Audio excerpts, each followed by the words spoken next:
everyone, it's MJO23Dan back with another video. Today's video, I have the Air Jordan 10 Retro Seattle colorway.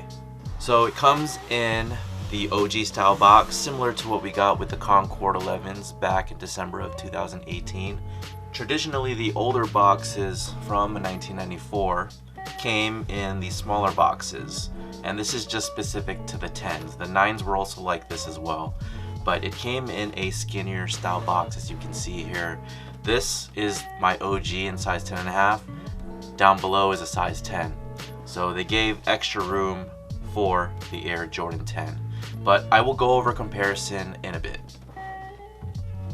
So the details on the box, it says Air Jordan 10 Retro in white, black, and court green. Style number is 310805 and color code is 137. Retail price was $190. So Jordan Brand has used the same style of the Air Jordan 10 in this model as well.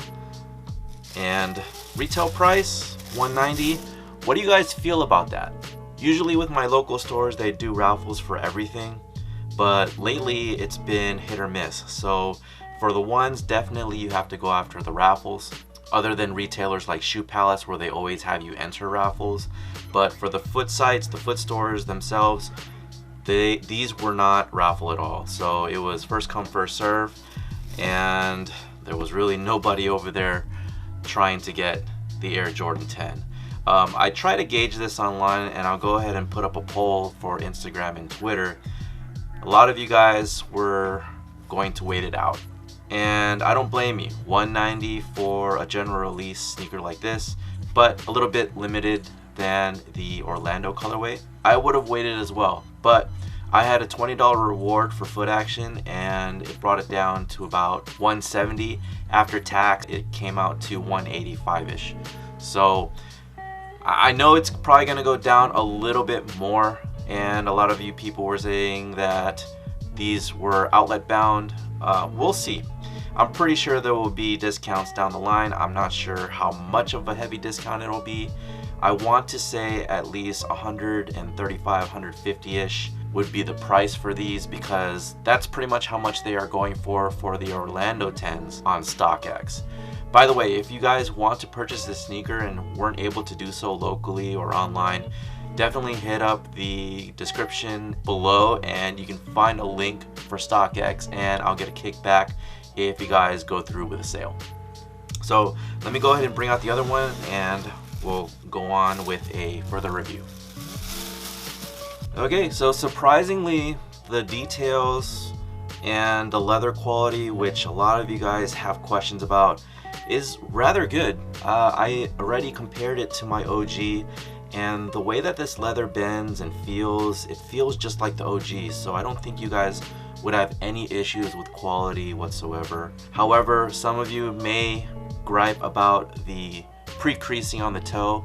I'm not sure if you guys can already see that, but I've not even worn the shoe yet and there's already a crease on the toe. So, you know, some people may feel indifferent about that, some people won't. That is going to be the leather itself. So if you guys don't like soft leathers, you probably won't like this shoe. But I appreciate soft leathers, and I think this shoe is on par with the OG. So just looking at the shoe overall, it's a nice release. It's clean shoe. There's a lot of nice clean stitches. Although the craftsmanship, there is some glue stains all along the midsoles.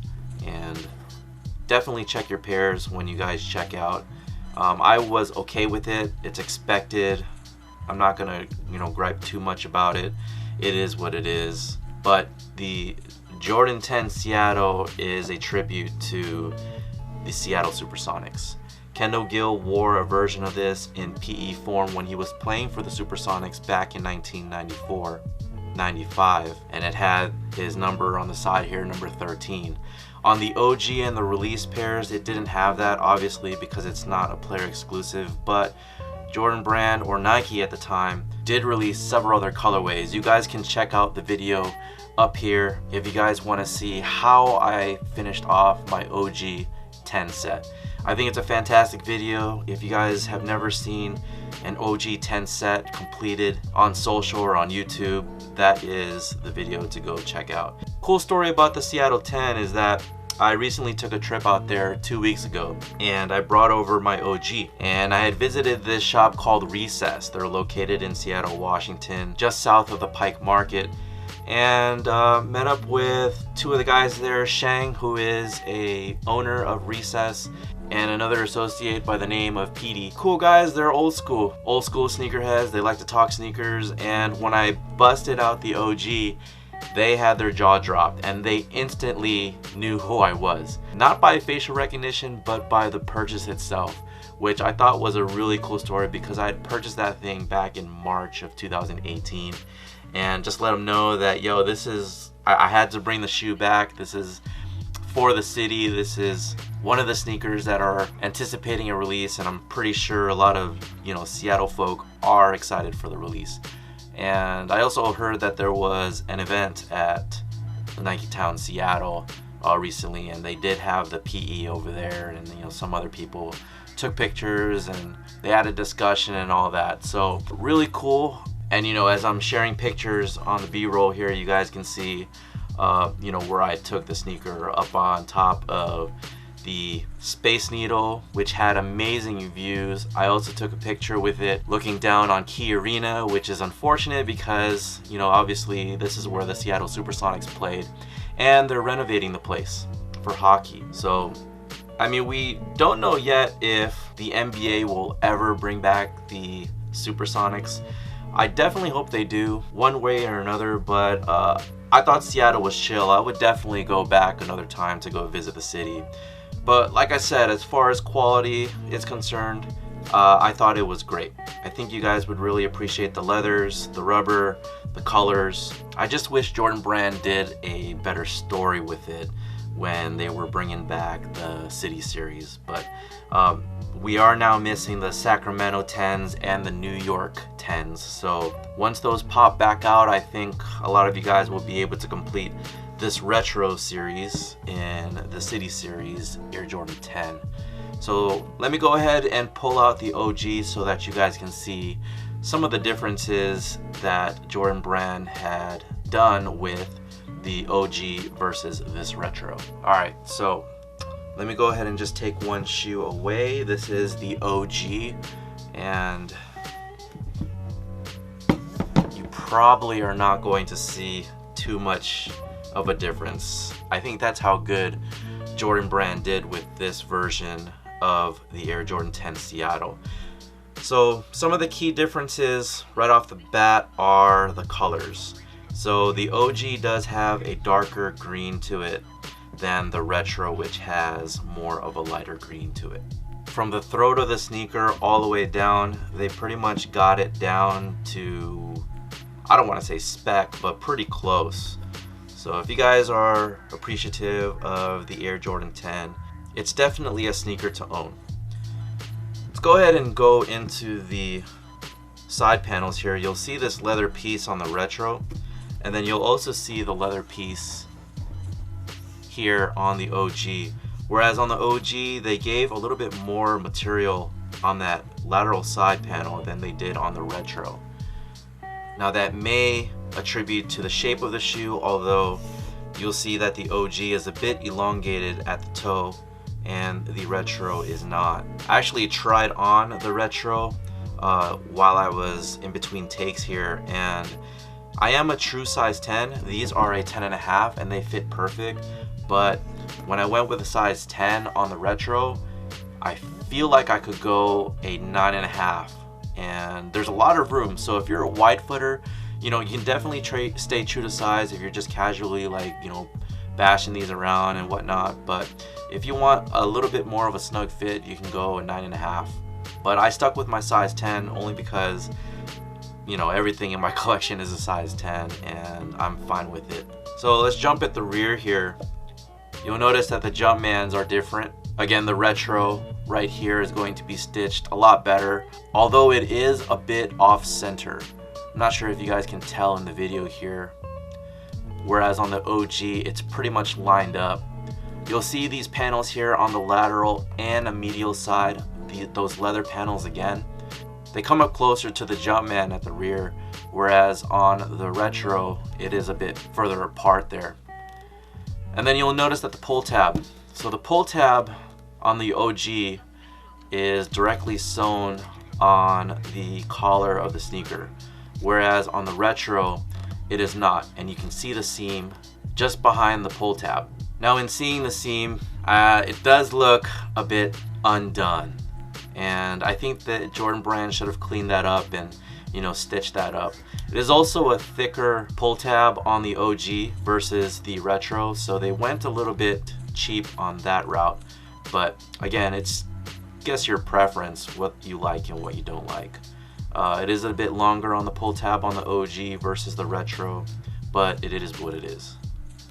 Checking out that paneling here on the medial side, you'll notice that the leather on the OG, it is a bit wider on the OG than it is on the retro, so they did shorten that out just a bit. Coming down to the outsole here, it's hard to tell what is the original and what is the retro. Can you guys tell? I'm pretty sure you can. So this is the OG and this is the retro. So the retro is brighter. It's got the brighter green, the brighter yellow Jumpman, whereas on the OG it's a bit muted. It's not as bright as the retro, and then the yellow is a bit muted out. You'll notice that the Jumpman's there. The Jumpman on the retro has a good paint color to it. You're not seeing it anywhere else on the outsole itself, whereas on the OG you can kind of see here that it is getting up onto the green, and it's just not a good paint job, but it is what it is when it was produced in the 90s. You also notice the font. So you'll notice the font on the retro versus the OG. The retro has sharper lines on the font itself, whereas on the retro it does not. And then the lines in between, it has like this texture, and as well as the green as well. It has this texture on there, whereas on the green it is smooth. And then two other cool details is the size stamp on the side. So I think people were confused about what the numbers on the side meant. So yes, even though it's a Air Jordan 10, that does not mean it is for the Air Jordan 10. That is the size stamp that they used to put into sneakers back into the 90s, even into the 80s. And you'll notice that here on my OG, it is stamp size 10.5, and it's a bit faded. So they definitely went thick on the retro versus the OG.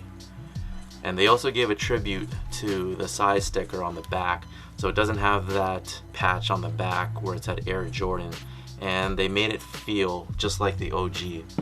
It's not the exact same size stamp or the inside tag, but it has that close feel to it. Alright, so here's the retro, here's the OG. You'll notice that the stamping of the Air Jordan and the 23 is a bit more sharper on the retro than it is on the OG. And the OG has definitely had this type of texture on their stamping for the Air Jordan 23 on the tongue versus the retros. So if you ask me what my preference is, I do like this version better. So one thing I wanted to point out too is the direction of the Jumpmans here. So you'll notice that they're all in the same direction. So typically with Air Jordan 10s, OGs in specific, depending on the country of manufacture, and I pointed this out in one of my collection videos, is it depends on the country of manufacturer, so production. So if it was Taiwan, the Jumpmans would face this way. If it was China, it would face another way. If it was made in Korea, it would face another way, so on and so forth. And to my knowledge, only 3 countries had produced the Air Jordan 10 at that time. Most of the City Series, I believe, are produced in Taiwan. Taiwan is probably one of the better countries of productions for Air Jordans, and you know, back then in the 90s, it's one of my preferred. And I think they just did a better job overall in production of Air Jordans. Alright, so flipping these over, you'll see that the retros in the same direction, and then on the OGs they face opposite. And then finally, one other detail I wanted to point out. Again, these come with cardboard shoe trees. So if you pull out the insole for the retro, it's a Durapontex insole. It's a bit hard. and this is what it looks like on the inside there. So on OGs, and this is true for like 6s, 7s, 8s, 9s, and 10s, I've had questions, and you'll see the size stamping on the bottom of the OG as well. So I've had people contact me and reach out and ask me if these would squeak, the retros. And I think because it doesn't have cardboard in the shoe, and that was probably the main culprit for the reason why these things squeaked, and you had to put baby powder in there to eliminate it. It's a little trick. It's not gonna squeak. Although I don't know, that's a long-term thing that you guys will have to determine, but because there's no cardboard in the sneaker, I don't think that it would replicate the issue. So teach their own. Alright guys, so that is it. That is the review. If you guys enjoyed the video, hit me with a big thumbs up. Share the video if you haven't done so already. And let me know what you guys think in the comment section below. Are you guys feeling the retro of the Air Jordan 10 Seattle? Are you happy that it's back? For any of you OGs out there, let me know. Sound off in the comment section below. Are you guys waiting for the New York City Series Air Jordan 10 as well as the Sacramento? I know those are pretty much the last two sneakers that we need to complete this City Series set. But other than that, hope you guys have a great day. Thank you guys for watching. Thank you guys for your support. I'll talk to you all soon. Take care.